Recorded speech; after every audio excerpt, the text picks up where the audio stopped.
एक बार एक जानी मानी वक्ता अपने हाथ में 500 रुपए का नोट लेते हुए सेमिनार हॉल में प्रवेश करती हैं और वहां प्रवेश करते ही वहां मौजूद सभी लोगों से एक प्रश्न करती हैं कि मेरे हाथ में जो 500 रुपए का नोट है उसे कौन कौन लेना चाहता है। तो वहां मौजूद सभी लोग अपना अपना हाथ उठाते हैं और दर्शाते हैं कि यह नोट सभी को चाहिए, काश यह नोट उन्हें मिल जाए।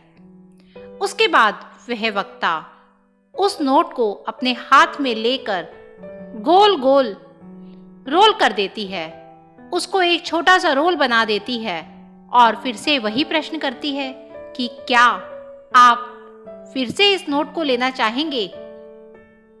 तो वहां मौजूद सभी लोग फिर से अपना हाथ उठाते हैं और जताते हैं कि हाँ, हम अभी भी इस नोट को लेना चाहेंगे।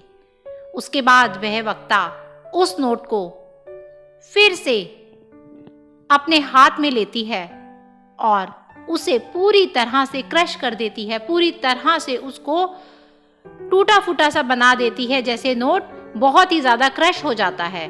और उसके बाद फिर से वह वही प्रश्न दोहराती है कि क्या अभी भी आप इस नोट को लेना चाहेंगे।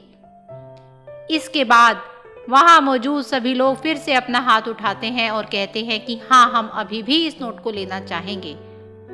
तब वह वक्ता कहती है कि आप सब इस नोट की तरह ही हो, जिस तरह से तोड़ने या मुड़ने के बाद, रोल होने के बाद इस नोट की कीमत नहीं बदली, इसका मूल्य नहीं बदला, ठीक उसी प्रकार जीवन में आने वाली परिस्थितियों में जब आप गिर जाते हो, हार जाते हो, तब भी आप मूल्यवान ही रहते हो।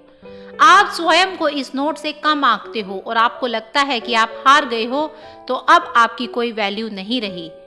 आप की लाइफ में जब कोई लॉस होता है, आप हिम्मत हार जाते हो, आप स्ट्रेस में चले जाते हो, आप घबरा जाते हो, लेकिन हकीकत में वो परिस्थितियां आपसे छोटी ही होती हैं। लेकिन आप उन परिस्थितियों को इतना बड़ा बना देते हो कि खुद उन परिस्थितियों के घेरे में इस तरह से उलझ कर रह जाते हो कि स्वयं को छोटा समझने लगते हुए हारा हुआ महसूस करने लगते हो, क्योंकि आप स्वयं की मूल्य से अवगत ही नहीं हो पाते। आप भूल जाते हो कि आप स्वयं मूल्यवान हो। आपको हमेशा याद रखना है कि आप स्पेशल हो, आप मूल्यवान हो। आपको कभी भी किसी भी परिस्थिति में नहीं हारना, क्योंकि आप खास हो, मूल्यवान हो।